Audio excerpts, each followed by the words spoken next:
Hi, welcome back to the channel. I'm sitting here with two different pictures here. One seemingly empty, apart from weeds, tray of pots here. Maybe the signs of some long since gone life. And on the other side, some shop bought courgettes. Let's find out what happened here. Just been filling this tray up with compost using the trowel and this sieve to get some fine compost.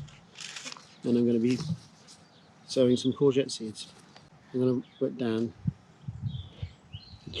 one first and try not to dribble through the table onto my trousers.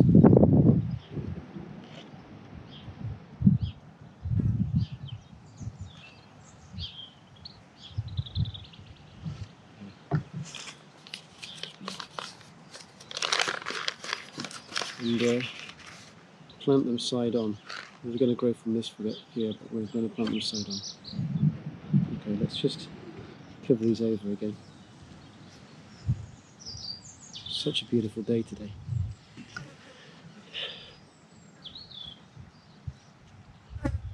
You really feel the warmth in the sun, early April. It just feels good. Feels healthy. We have a little tent which these can sit inside. I used it for putting around some fruit bushes last year, but I won't need it for the time being, so this will be good for that. You can put it down in the vegetable garden as well, and it will form a little microclimate for them. It will just drop off a little bit more water on this inside that, so if we do have, I don't think we'll have any more frosts, but if we do have any more frosts, then that they should be protected from that. So we'll take it down the garden.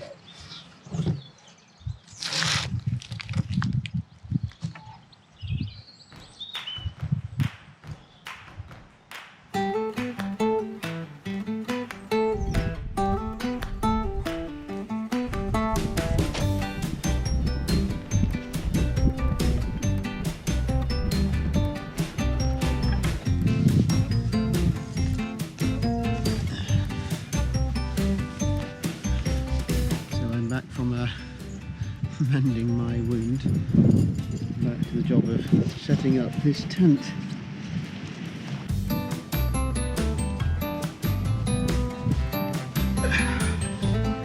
Maybe I don't need to change the shot. It doesn't matter. I'm highly unlikely to use any of this material. I'm just trying to do this. I need to keep the whole point. The very first reason for me doing any of this was to practice an inner attention, to keep something alive inside, while externally I work on tasks in the garden or whatever.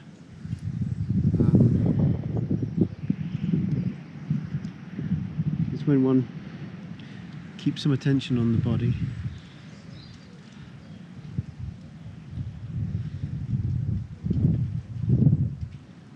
Sensation returns, and I begin to see what's going on around me, and I get an opportunity to see where I am. Of course now I'm just sitting and talking, but inside I'm trying to get a sense of my physical presence. So this is what I'm trying to do now, all of this.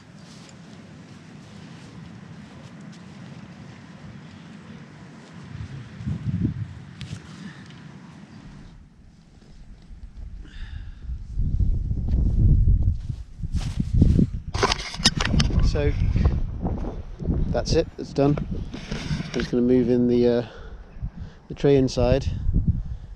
That'll keep a slightly different climate for it inside. and hopefully we'll get a good germination rate. Bye.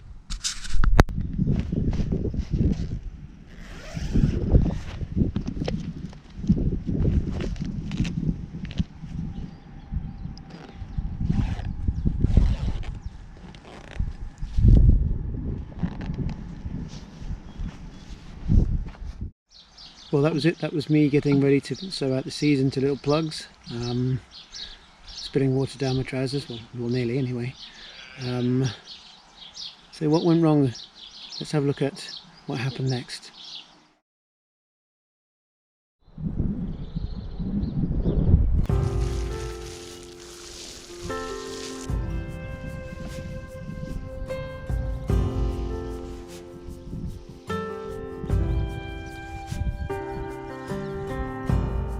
Sailors passing on the street, are you ready for peace?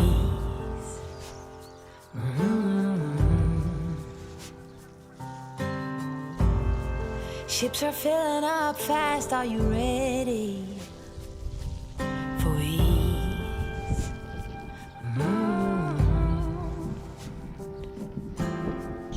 Forget bad memories. Hey, I've just been watering the vegetable beds because we've had a sustained period of really nice but dry weather, so we need to keep all the seeds moist as they germinate, particularly the carrot seeds, which are notorious for not germinating very well, so I'm quite concerned that they do continue to grow. And as I'm watering, it dawned on me that we have yet another learning experience specifically to do with watering. In here, this tent area, I've got the courgette seeds that I planted earlier, and the issue that we've got is that the seeds are planted in these little small cells and they dry out so easily that I'm in danger of losing the seedlings because they're not getting enough water. Now, had I put them up at the house or somewhere near the house, I could have regularly watered them, but instead they're all the way down here at the bottom of the field in the vegetable garden, not getting an awful lot of love. Now this is interesting because why on earth have I got the vegetable garden all the way down here? And this talks to a kind of trade-off in the philosophy of permaculture that I've come to. Somebody wouldn't ask me why on earth I put this vegetable garden down the bottom of the garden, and the answer is I simply really take pleasure in walking down and getting out here and being among nature, as it were. I'd like to spend more time outside, and so it's the yield of this vegetable garden is simply my happiness in being able to walk down the garden and come here and just relax a little bit and be outside in nature and hear the bird song. So there's a trade-off happening here between my happiness as a yield and the well-being of these seeds. So, unlike the learning that we were making in the food forest the other day, this particular learning I can rectify immediately, because they're probably not going to grow in there, not with the lack of attention that they're getting. So I'm going to move them into deeper pots that can stay moist and have them closer to the house, and fingers crossed we get some courgettes later on in the year. So that's what we're going to do. Ships are filling up fast, are you ready for ease?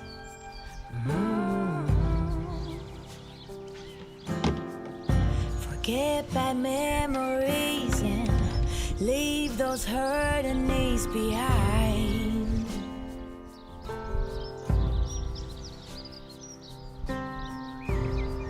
Birds are filling up the sky, are you willing to try? Right.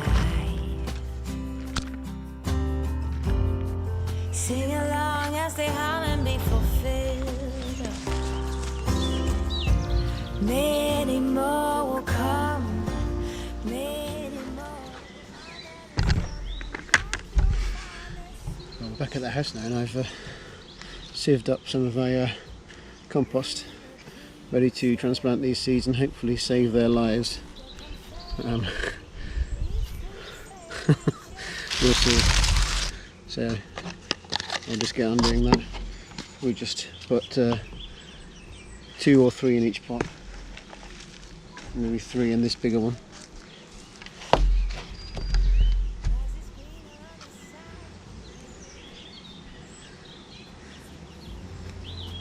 As before, we're planting them sideways on.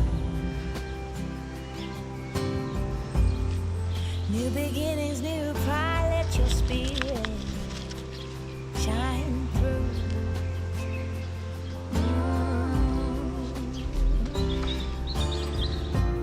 Many more will come, many more under the sun. Pack your finest suit,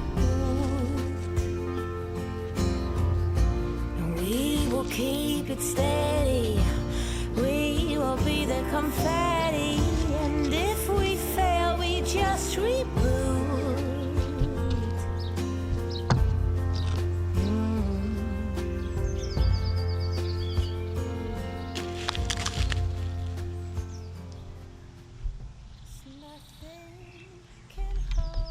Well, that's the lot.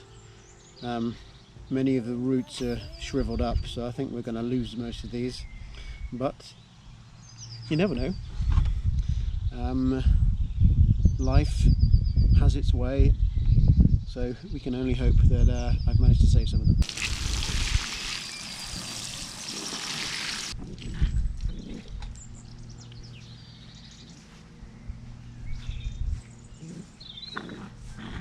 Yeah, so that was the first mistake. The first mistake was keeping the seedlings so far away that I wasn't able to keep them moist enough. You heard me speak about the trade-off between the yield of happiness and my yield of happiness and versus the yield of any seedlings. I think that was a bit of a lesson there. It's as a small-time hobby, strolling down to water a few plants is nice, but as you start scaling up, it doesn't work, and you need to be a bit more pragmatic and less sentimental about things. I can still enjoy this. I do enjoy this. It's just a little bit more sensible, a bit more pragmatic about things. But that's only the first mistake. How did we get here? Well, unfortunately I didn't get an opportunity to show you where these got to, but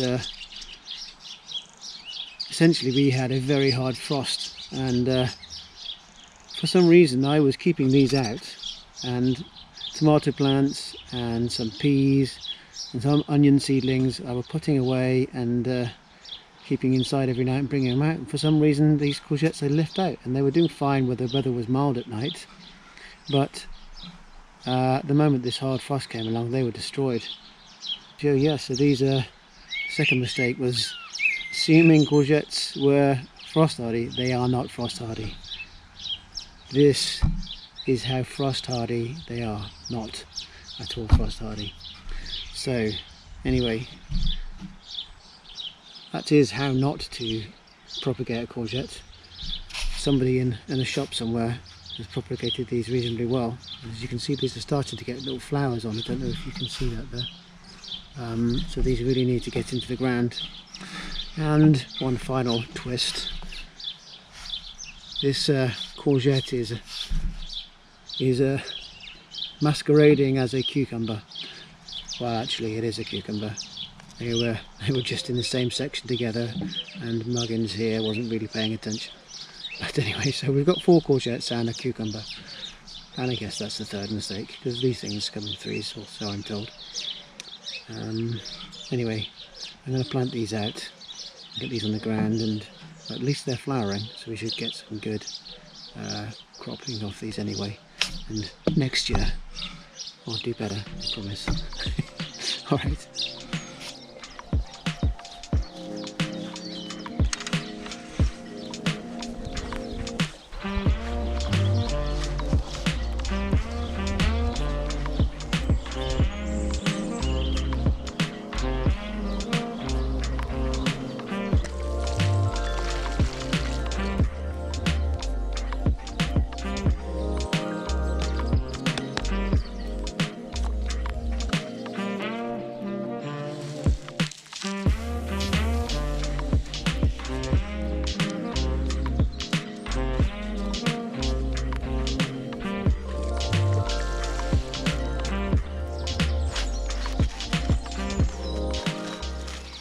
just breaking through the remains of the cardboard mulching there, and then underneath there there's still a mat of dead grass leaves.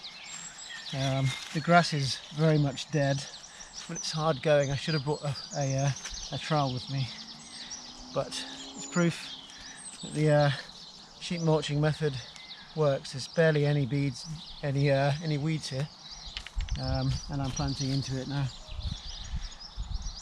If you want to have a look at that video, it's there now. I need the watering can.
That's it, that's courgettes planted into the ground. There's one more thing that I just wanted to say. When you start making a YouTube channel, and I've been going at it now for about 5.5 months, pretty consistently, very quickly Google starts recommending you the YouTube channels of people who are experts on YouTube, and many of them certainly are, how to get 1,000 subscribers in just 6 months.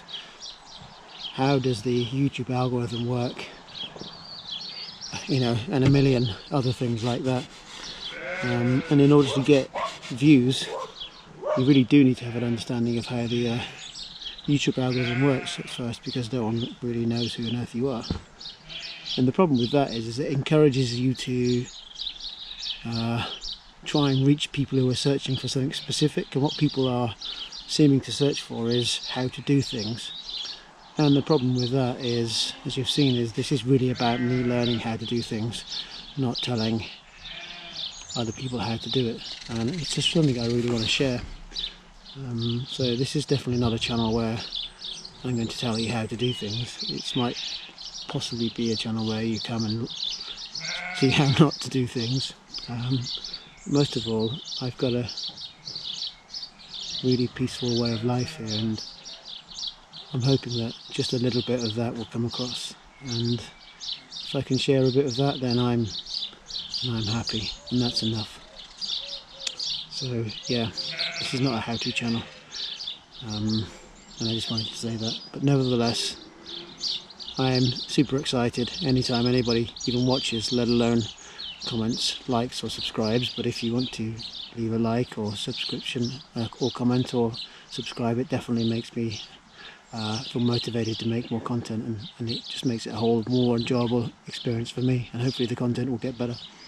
Anyway, I'll see you next time. Bye.